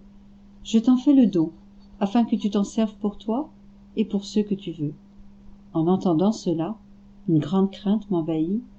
Vu la grandeur du don, je craignais de ne pas savoir l'utiliser et, par conséquent, de déplaire au donateur. Je dis à Jésus, « Seigneur, je ne me sens pas la force d'accepter un tel don. Je suis totalement indigne d'une telle faveur. Il vaut mieux que tu en disposes toi-même, toi qui es tout et qui connais tout. Toi seul sais à qui il convient d'appliquer ce si précieux vêtement. Pauvre moi, qu'est-ce que je connais? S'il est nécessaire qu'il soit appliqué à quelqu'un et que je ne le fasse pas, quel compte sévère ne me demanderas-tu pas? » Jésus me répondit, « Ne crains pas, le donateur te donnera la grâce de ne pas rendre ce don inutile. Crois-tu que je peux te faire un don pour te faire du tort? Non, jamais. » Je n'ai pas su quoi répondre, tout en demeurant épouvanté et en suspens, et je me proposais d'écouter ce que me dira Dame Obéissance. Il va sans dire que ce vêtement n'est rien d'autre que tout ce que notre Seigneur a opéré, tout ce qu'il a mérité et tout ce qu'il a souffert, à la suite de quoi la créature reçoit ce vêtement pour couvrir sa nudité, dépouillée de vertu, reçoit la richesse pour s'enrichir, la beauté pour se rendre belle, et le remède à tous ses maux. Ayant rapporté cela d'homme obéissance, elle m'a dit d'accepter. 3 juin 1904. Pour celui qui se laisse dominer par la croix, celle-ci détruit dans l'âme 3 royaumes, qui sont le royaume du monde, le royaume du démon et le royaume de la chair. Elle y construit 3 autres royaumes, qui sont le royaume spirituel, le royaume divin et le royaume éternel. Ce matin, comme Jésus béni ne venait pas, je me sentais tout opprimée et fatiguée. Quand il vint, il me dit « Ma fille, n'accepte pas de te fatiguer de souffrir, mais agis plutôt comme si, à chaque nouvelle heure, tes souffrances commençaient. En fait, si l'âme se laisse dominer par la croix, celle-ci détruit en elle 3 mauvais royaumes, qui sont le royaume du monde, le royaume du démon et le royaume de la chair. Et elle y construit 3 bons royaumes, qui sont le royaume spirituel, le royaume divin et le royaume éternel. Ensuite, Jésus disparut. 6 juin 1904. Il faut du courage, de la fidélité et une très grande attention pour suivre ce que la divinité opère en nous. Me trouvant dans mon état habituel, mon Jésus se fit voir brièvement dans mon intérieur, d'abord seul et ensuite accompagné des 2 autres personnes divines, tous 3 dans un profond silence. En leur présence, je continuais mon travail intérieur habituel, et il me semblait que le Fils s'unissait à moi, alors que pour ma part, je ne faisais que le suivre. Tout n'était que silence, et dans ce silence, je ne faisais rien d'autre que de m'identifier avec Dieu.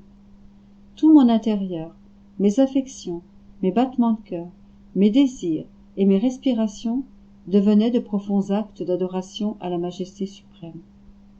Après avoir passé quelque temps dans cet état, il me sembla que les 3 personnes divines parlaient, mais d'une seule voix. Elles disaient « Notre fille bien-aimée, il te faut du courage, de la fidélité et une très grande attention pour suivre ce que la divinité opère en toi, car tout ce que tu fais, ce n'est pas toi qui le fais. Tu ne fais rien d'autre que de donner ton âme comme résidence à la divinité. Il t'arrive comme à une pauvre femme qui n'a pour habitation qu'une masure, que le roi lui demande pour y habiter, et que la femme accorde au roi en faisant tout ce qu'il veut. Alors, par le fait que le roi habite cette masure, celle-ci est remplie de richesse, de noblesse, de gloire et de tous les biens. Mais à qui tout cela appartient-il? Au roi. Et si le roi quitte cette masure, que reste-t-il à la pauvre femme? Il ne lui reste que sa pauvreté. 10 juin 1904. Jésus parle de la beauté de l'homme. Je poursuivais dans mon état habituel, et dès que mon adorable Jésus vint, il me dit tout triste et tout souffrant: « Ah, ma fille, si l'homme se connaissait lui-même, comme il se garderait de se souiller par le péché, car sa beauté, sa noblesse et sa spécificité sont si grandes que toutes les beautés et toute la diversité des choses créées sont englobées en lui. En effet, toutes les autres choses de la nature ont été créées pour le service de l'homme, et lui, il devait être supérieur à toutes.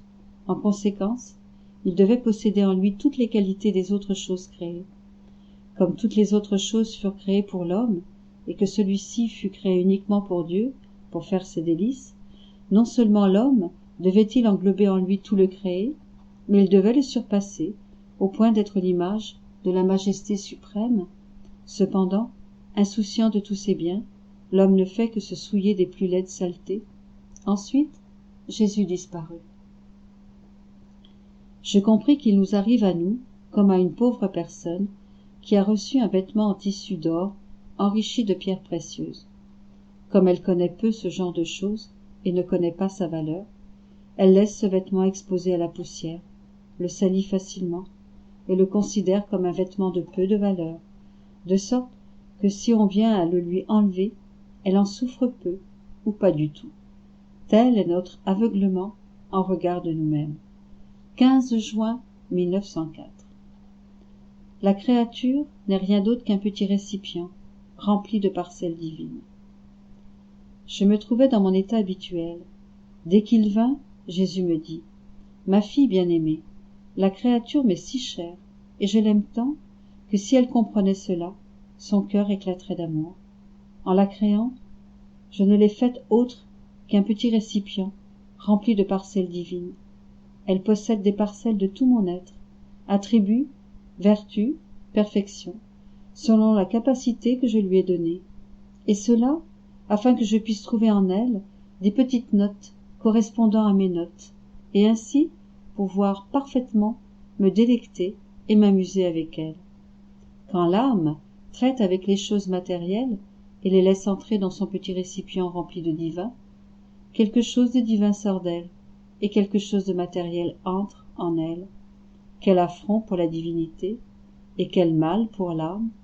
Il faut faire très attention à ne pas laisser entrer dans l'âme des choses matérielles, s'il s'avère nécessaire de traiter avec elle. Toi, ma fille, sois attentive, autrement, si je vois en toi des choses qui ne sont pas divines, je ne me ferai plus voir par toi. 17 juin 1904. La consommation de la volonté humaine en Dieu unit l'âme à Dieu et place la puissance divine entre ses mains. Ce matin, après m'être bien battue, Jésus béni est venu et m'a dit: Ma fille, vois tout ce que l'on dit au sujet des vertus et de la perfection. Cependant, tout cela aboutit à un seul point, la consommation de la volonté humaine en Dieu. Ainsi, plus la créature est consumée en Dieu, plus on peut dire qu'elle contient tout et qu'elle est parfaite. Les vertus et les bonnes œuvres sont des clés qui ouvrent les trésors divins à la créature et lui font acquérir plus d'amitié, d'intimité et de commerce avec Dieu. Cependant, seule la consommation fait d'elle une seule chose avec Dieu et met à sa disposition la puissance divine. 20 juin 1904. Les âmes victimes sont les filles de la miséricorde. Après m'être donné beaucoup de peine, Jésus béni est venu et m'a dit: Ma fille, la perfidie humaine est arrivée au point d'épuiser ma miséricorde. Cependant, ma bonté est si grande qu'elle constitue les filles de la miséricorde, afin que cet attribut ne soit pas épuisé. Il s'agit des âmes victimes qui sont en pleine possession de la divine volonté après avoir détruit leur propre volonté. Le récipient que j'ai donné à ces âmes en les créant est pleinement actif, et ayant reçu une parcelle de ma miséricorde, elle l'administre au profit des autres. Bien entendu, pour ce faire, ces âmes doivent être dans la justice. J'ai dit: Seigneur, qui peut prétendre être dans la justice? Il me répondit: Celui qui ne commet pas de péché grave et s'abstient de commettre volontairement même les plus petits péchés véniels. 29 juin 1904. Le signe pour reconnaître que Dieu se retire de l'homme. Ce matin, me trouvant dans mon état habituel, mon adorable Jésus se fit voir brièvement et me dit: Ma fille, le signe que ma justice ne peut plus supporter l'homme et est sur le point d'envoyer des graves châtiments, c'est quand l'homme ne peut plus se supporter lui-même. En effet, rejeté par l'homme, Dieu se retire de lui et lui fait ressentir tout le poids de sa nature, du péché et des misères. Et l'homme, incapable de supporter ce poids sans l'aide divine, cherche une façon de se détruire. C'est l'état dans lequel se trouve la présente génération. 14 juillet 1904. La vie est une consommation continuelle. Mes journées sont de plus en plus douloureuses à cause de la privation presque continuelle de mon adorable Jésus. Je ne sais pas comment, mais je sens que mon âme et même mon corps sont consumés à cause de cette séparation. Quel supplice dévorant!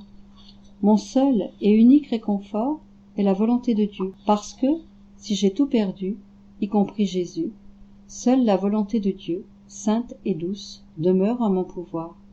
Aussi, ressentant que mon corps se fait lui aussi dévorer, je me réjouis à la pensée qu'il ne prendra pas trop de temps à fondre, et par conséquent, qu'un jour ou l'autre, le Seigneur m'appellera à lui, ce qui mettra fin à cette si dure séparation.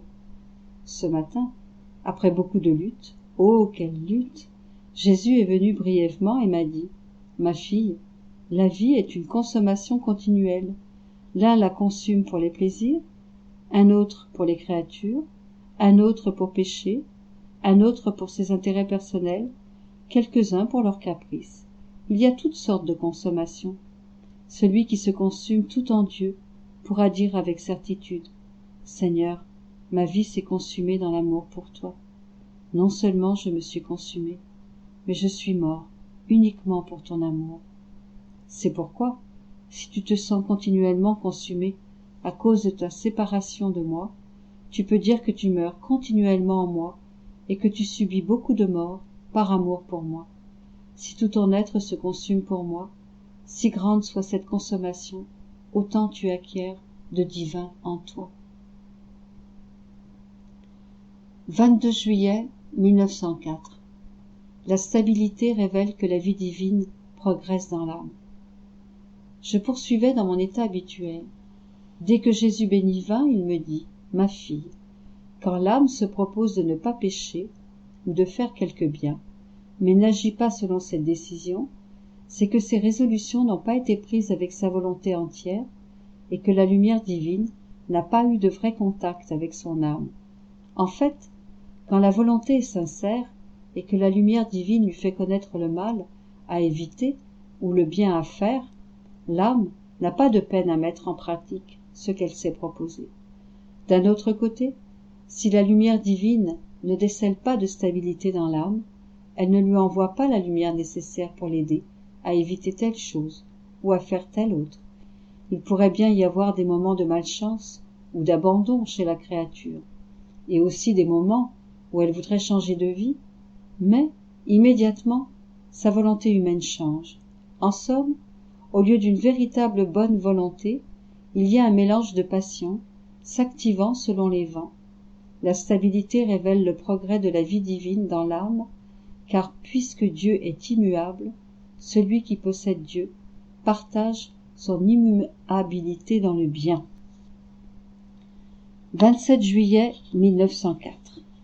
Tout doit être scellé dans l'amour.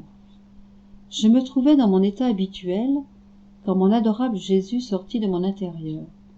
Il me tenait la tête soulevée parce que j'étais très fatiguée de l'avoir attendu si longtemps. Il me dit: Ma fille, pour celui qui m'aime véritablement, tout ce qui lui arrive, intérieurement ou extérieurement, revient au même, parce qu'il vit tout dans la divine volonté. De tout ce qui lui arrive, rien ne l'inquiète, puisqu'il regarde tout comme venant de la divine volonté. Pour lui, tout est consumé dans la divine volonté. Son centre et son but sont uniquement elle. Il se meut toujours en elle, comme à l'intérieur d'un cercle, sans jamais trouver le chemin pour en sortir. Il fait d'elle sa nourriture continuelle. Cela dit, Jésus disparut. Plus tard, il revint et ajouta: Ma fille, fais en sorte que, pour toi, tout soit scellé dans l'amour. Si tu penses, tu dois penser dans l'amour. Si tu parles, si tu opères, si ton cœur palpite, si tu désires, tu dois faire tout cela dans l'amour. Même pour un seul désir qui se présente et qui n'est pas amour, restreins-le à être amour. Ensuite, laisse-le aller. Pendant qu'il disait cela, il me semble qu'il toucha tout mon être avec sa main, en y plaçant beaucoup de seaux d'amour. 28 juillet 1904. L'âme détachée de tout ressent, contemple et embrasse Dieu.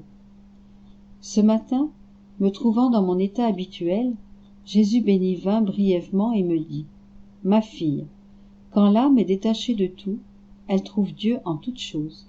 Elle le trouve en elle-même, elle le trouve en dehors d'elle, elle le trouve dans les créatures, de sorte qu'on peut dire que toute chose se transforme en Dieu pour l'âme détachée de tout.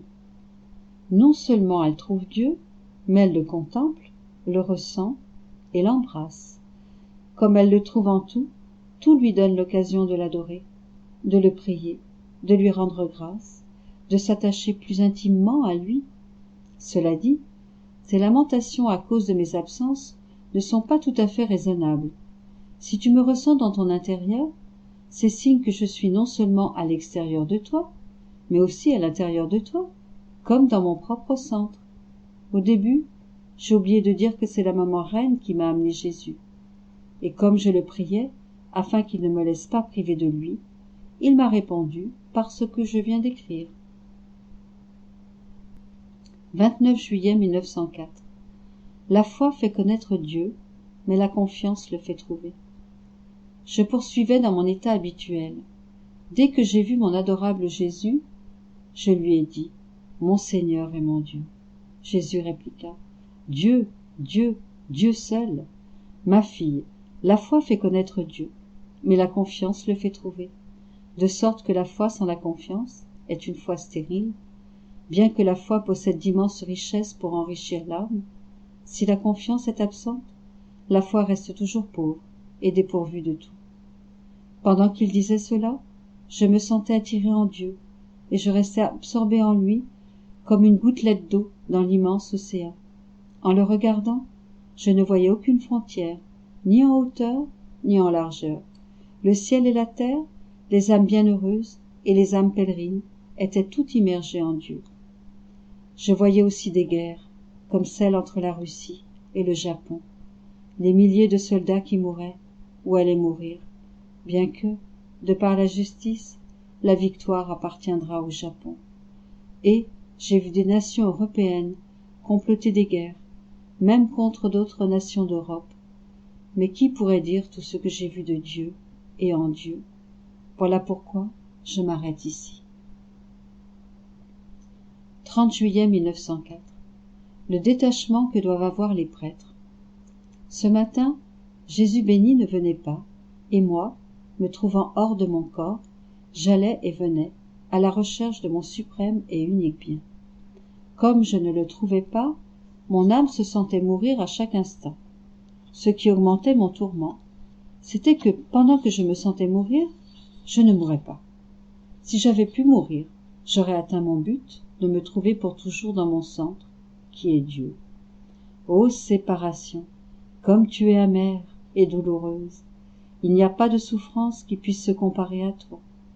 Ô divine privation, tu consumes et transperces, tu es une épée à double tranchant qui coupe d'un côté et brûle de l'autre.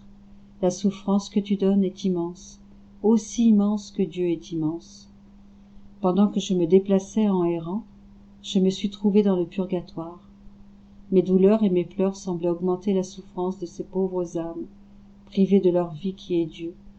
Parmi elles, il semblait y avoir plusieurs prêtres, dont un qui semblait souffrir plus que les autres. Il me dit « Mes graves souffrances proviennent du fait que, dans ma vie, j'ai été très attaché aux intérêts de ma famille, aux choses terrestres et un peu à quelques personnes.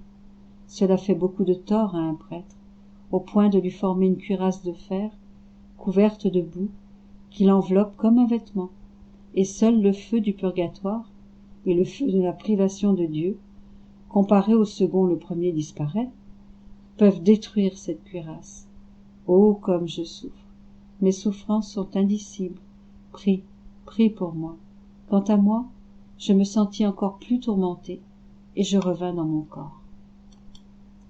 Plus tard, je vis comme une ombre de Jésus béni. Il me dit « Ma fille, que cherches-tu? Pour toi, il n'y a aucun autre soulagement et secours que moi seul. » Ensuite, il disparut comme un éclair.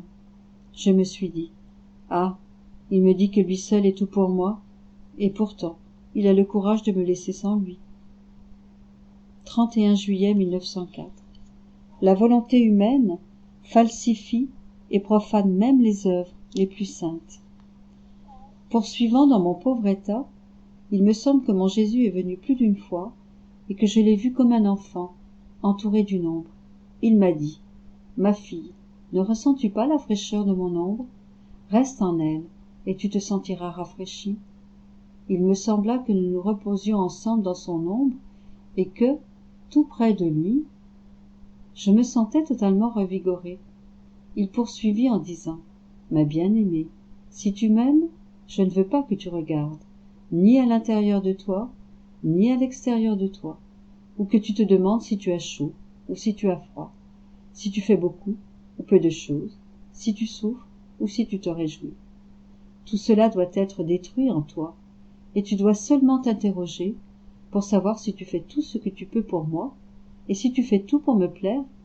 Les autres choses, aussi élevées, sublimes ou valeureuses qu'elles soient, ne peuvent me plaire ou contenter mon amour. Oh, combien d'âmes falsifient la véritable dévotion et profanent les œuvres les plus saintes avec leur volonté propre, en se recherchant toujours elles-mêmes.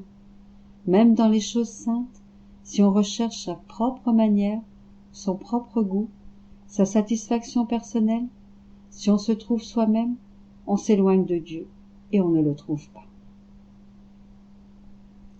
4 août 1904. L'état des bienheureux dans le ciel a un rapport avec la façon dont ils se sont comportés avec Dieu sur la terre. Ce matin, quand il est venu, Jésus béni me transporta hors de mon corps, et me tenant par la main, il me conduisit sous la voûte des cieux, d'où on pouvait voir les bienheureux. On entendait leurs chants. Oh, comme ils nageaient en Dieu! On voyait leur vie en Dieu et la vie de Dieu en eux, ce qui semblait être l'essentiel de leur félicité. Il me sembla aussi que chaque bienheureux est un nouveau ciel, dans cette demeure bénie. Chaque ciel distinct des autres, en conformité avec la manière dont il s'était comporté avec Dieu sur la terre. Quelqu'un a-t-il cherché à aimer Dieu davantage sur la terre? Il l'aimera davantage dans le ciel, et recevra de Dieu un amour toujours nouveau et grandissant. Tel autre a-t-il cherché à glorifier Dieu davantage sur la terre? Dieu béni lui donnera une gloire toujours grandissante, une gloire calquée sur la gloire divine, et ainsi de suite pour toutes les autres façons de se comporter avec Dieu sur la terre. On peut donc dire que ce qu'on fait pour Dieu sur la terre, nous le continuerons dans le ciel, mais avec une plus grande perfection. Autrement dit, le bien que nous faisons sur la terre n'est pas temporaire, mais il durera éternellement et il resplendira continuellement devant Dieu et autour de nous. Oh, comme nous serons heureux de voir que la gloire que nous donnerons à Dieu, et aussi notre propre gloire, viendront de ce bien minime, réalisé d'une façon bien imparfaite sur la terre. Si tous pouvaient voir cela, oh, comme ils s'efforceraient davantage d'aimer le Seigneur, de le louer, de lui rendre grâce, etc., afin de pouvoir le faire avec une plus grande intensité dans le ciel. Mais qui peut tout dire? Il me semble que je suis en train de dire beaucoup de sottises sur ce bienheureux séjour. Mon esprit en garde l'idée, mais ma bouche ne trouve pas les mots. Cela dit, je poursuis. Jésus me transporta ensuite sur la terre. Oh, que les malheurs de la terre sont horribles en ces tristes temps. Pourtant, il me semble que ce ne soit rien comparé à ce qui va venir, autant du côté laïque que du côté religieux. Il semble qu'on réduira en lambeaux notre bonne et sainte mère l'Église, ainsi que ses enfants. Ensuite, Jésus me ramena dans mon corps en me disant « Dis-moi un peu, ma fille, ce que je suis pour toi. » Je répondis « Tout, tu es tout pour moi. Rien n'entre en moi, sauf toi seul. » Jésus poursuivit « Moi, je suis tout pour toi. Il n'y a rien de toi qui ne sorte de moi. Je trouve toutes mes délices en toi. Ainsi, parce que je suis pour toi, tu peux voir ce que tu es pour moi. » Cela dit, Jésus disparut. 5 août 1904. Jésus est le roi des rois et le Seigneur des seigneurs. Poursuivant dans mon état habituel, Jésus est venu brièvement en se présentant comme roi et seigneur de toutes choses. Il avait une couronne royale sur la tête et un sceptre de commande à la main. Il m'a dit en latin, j'écris ce que j'ai pu comprendre. « Ma fille, je suis le roi des rois et le Seigneur des seigneurs. À moi seul reviennent les hommages royaux que les créatures me doivent. En ne me les rendant pas, elles ne me reconnaissent pas comme créateur et maître de tout. » Pendant que Jésus disait cela, il semblait tenir le monde dans sa main. Il le tournait et le retournait, dans le but que les créatures se soumettent à son autorité et à sa royauté. Je veux aussi comment notre Seigneur gouvernait et dominait sur mon âme avec une maîtrise telle que je me sentais totalement immergée en lui. Il gouvernait mon esprit, mes affections et mes désirs, Comme par un courant électrique, Jésus dirigeait tout et gouvernait sur tout. 6 août 1904. La privation de Jésus est une souffrance de feu qui enflamme, consume et anéantit. Elle vivifie et constitue la vie divine. La matinée s'est déroulée dans une grande amertume à cause de la privation de mon suprême et unique bien. J'étais hors de mon corps. Ma souffrance était si grande que ceux que je trouvais en moi, je voulais les détruire, parce que je le voyais comme un empêchement à trouver Dieu, mon tout. N'y arrivant pas, je criais, je pleurais, et je courais plus vite que le vent. Je voulais tout bouleverser, tout mettre sans dessus-dessous, pour trouver la vie qui me manquait. Ô privation, comme ton amertume est grande, et toujours nouvelle. Cette amertume étant toujours nouvelle, l'âme éprouve toujours de nouveau ta souffrance. C'est comme si une chair se séparait en de nombreux lambeaux, lesquels se débattent pour leur vie, cette vie qu'ils ne peuvent trouver que s'ils trouvent Dieu, qui est plus que leur vie. Qui pourrait décrire l'état dans lequel je me trouvais? Pendant ce temps, les saints, les anges et les âmes du purgatoire accoururent et firent une couronne autour de moi.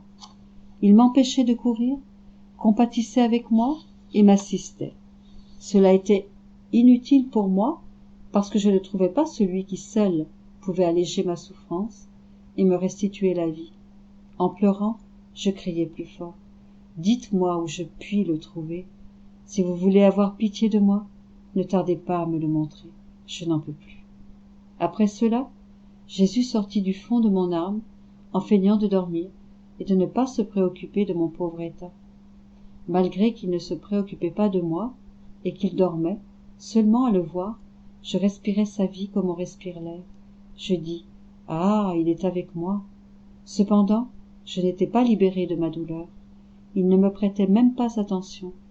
Par après, il se réveilla et me dit « Ma fille, les autres tribulations peuvent servir de pénitence, d'expiation et de satisfaction, mais seulement la privation est une souffrance de feu qui enflamme, consume, anéantit et ne s'arrête que quand la vie humaine est détruite. En consumant, elle vivifie et constitue la vie divine. 7 août 1904. Les premiers à persécuter l'Église seront les religieux. Étant dans mon état habituel, je me suis trouvé entouré d'anges et de saints qui m'ont dit « Il est nécessaire que tu souffres davantage à cause des choses qui sont sur le point d'arriver contre l'Église. Si ces choses n'arrivent pas maintenant, elles viendront avec le temps, mais avec plus de modération et moins d'offense à Dieu. » J'ai dit « La souffrance est-elle en mon pouvoir? Si le Seigneur me donne la souffrance, je souffrirai volontiers. » À ce moment, ils m'ont saisi et conduite devant le trône de notre Seigneur pour qu'il me fasse souffrir. Venant à notre rencontre sous la forme du crucifié, Jésus béni me partagea ses souffrances. Durant presque toute la matinée, j'ai subi des renouvellements de la crucifixion. Ensuite, Jésus m'a dit « Ma fille, les souffrances détournent ma juste indignation et renouvellent la lumière de la grâce dans les esprits humains. Ah, ma fille, crois-tu que ce sont les laïcs qui seront les premiers à persécuter mon Église? Ah non, ce seront les religieux, les chefs eux-mêmes. Présentement, ils prétendent être des fils, des pasteurs, mais en réalité, ils sont des serpents venimeux qui s'empoisonnent eux-mêmes et empoisonnent les autres. Ils commenceront à déchirer cette bonne mère l'Église, et par après, les laïcs suivront.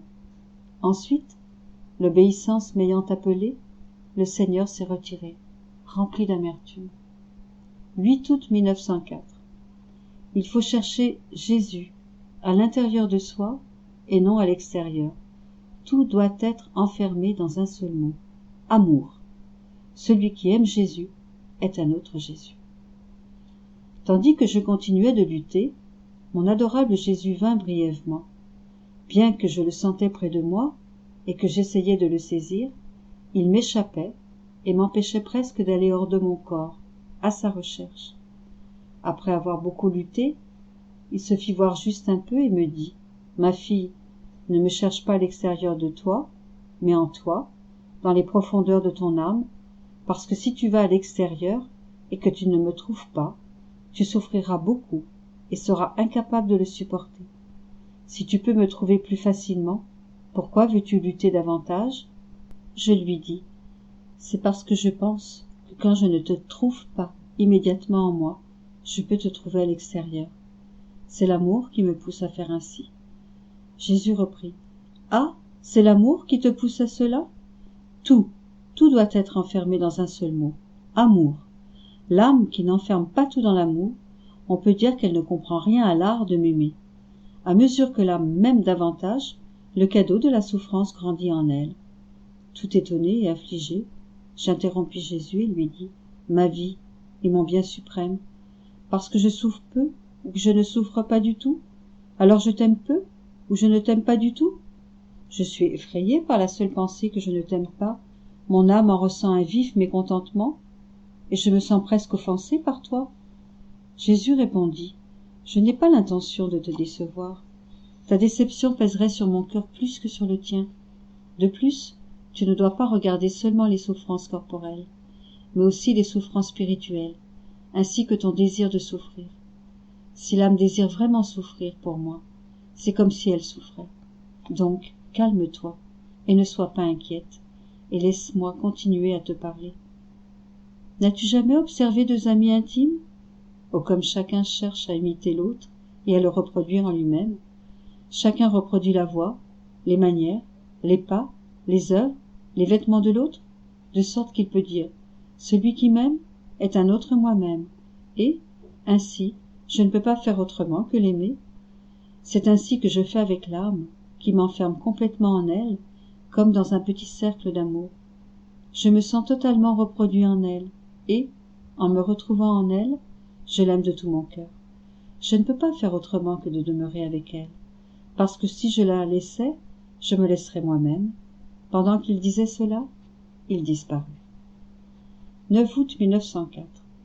Ce n'est pas par les œuvres que vient le mérite de l'homme, mais uniquement par l'obéissance à la divine volonté. Après s'être fait attendre, Jésus vint brièvement comme un éclair, et je me suis trouvé intérieurement et extérieurement totalement rempli de lumière. Je suis incapable de dire ce que mon âme a expérimenté et compris dans cette lumière. Je vais seulement dire ce que Jésus béni m'a dit par la suite. Ma fille, ce n'est pas par les œuvres que vient le mérite de l'homme, mais uniquement par l'obéissance à la divine volonté, tellement que tout ce que j'ai fait et tout ce que j'ai souffert au cours de ma vie se réalisa par obéissance à la volonté du Père. Mes mérites sont incommensurables, parce qu'ils furent tous obtenus à travers l'obéissance divine. Je ne regarde pas tant la multiplicité et la grandeur des œuvres, mais plutôt leur rapport avec l'obéissance à Dieu, soit directement, soit indirectement à travers l'obéissance à la personne qui me représente. 10 août 1904. Dieu connaît le nombre, la valeur et le poids de toutes les choses créées. J'étais dans mon état habituel, et en compagnie de mon ange gardien, je visitais des églises en faisant un pèlerinage à Jésus dans le Saint-Sacrement. À l'intérieur d'une des églises, j'ai dit « Prisonnier d'amour, tu es seul et abandonné, et je viens te tenir compagnie. Et pendant que je te tiens compagnie, je veux t'aimer pour ceux qui t'offensent, te louer pour ceux qui te méprisent, te remercier pour ceux en qui tu déverses tes grâces et qui ne te rendent pas le tribut de la reconnaissance, te consoler pour ceux qui t'affligent, réparer pour toute offense à ton égard. En un mot, je veux faire pour toi tout ce que les créatures te doivent, parce que tu demeures toujours dans le très saint sacrement. Je veux répéter cela autant de fois qu'il y a de gouttes d'eau et de grains de sable dans la mer. Pendant que je disais cela, toute l'eau de la mer devint présente à mon esprit, et je me suis dit, ma vue ne peut pas saisir l'immensité de la mer, ni connaître la profondeur et le poids de ces immenses eaux. Le Seigneur sait tout cela. Et je restais là, tout émerveillé. À ce moment, Jésus béni me dit, sotte que tu es, pourquoi tant t'émerveiller? Ce qui est difficile et impossible pour la créature est possible et facile, et même naturel pour le Créateur.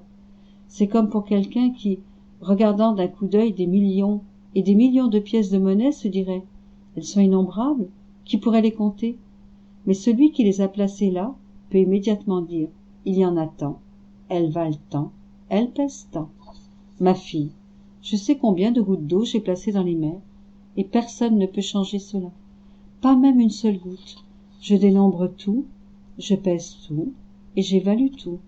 Et il en est ainsi pour toutes les autres choses.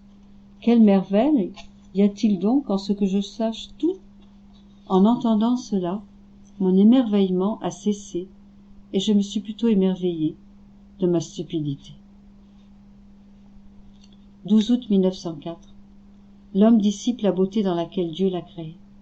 Je me donnais beaucoup de peine. Quant à l'improviste, je me suis trouvée totalement à l'intérieur de notre Seigneur. De la tête de Jésus sortait un filet lumineux qui descendait dans la mienne et qui me liait totalement à son intérieur. Oh, comme j'étais heureuse de me trouver à l'intérieur de Jésus. Partout où je regardais, je n'apercevais rien d'autre que Jésus seul. C'était mon plus grand bonheur. Jésus, rien que lui, et rien d'autre. Oh, comme je me sentais bien. Il me dit: courage, ma fille. Ne vois-tu pas comment le fil de ma volonté te lie entièrement à l'intérieur de moi? Si une autre volonté voulait te lier, si elle n'était pas sainte, elle ne le pourrait pas, car puisque tu es à l'intérieur de moi, si cette volonté n'était pas sainte, elle ne pourrait entrer. Pendant qu'il disait cela, il me regardait et me regardait. Ensuite, il me dit: j'ai créé l'âme avec une rare beauté. Je l'ai dotée d'une lumière supérieure à toute lumière créée, et, pourtant, l'homme disperse cette beauté dans la laideur, cette lumière dans la noirceur.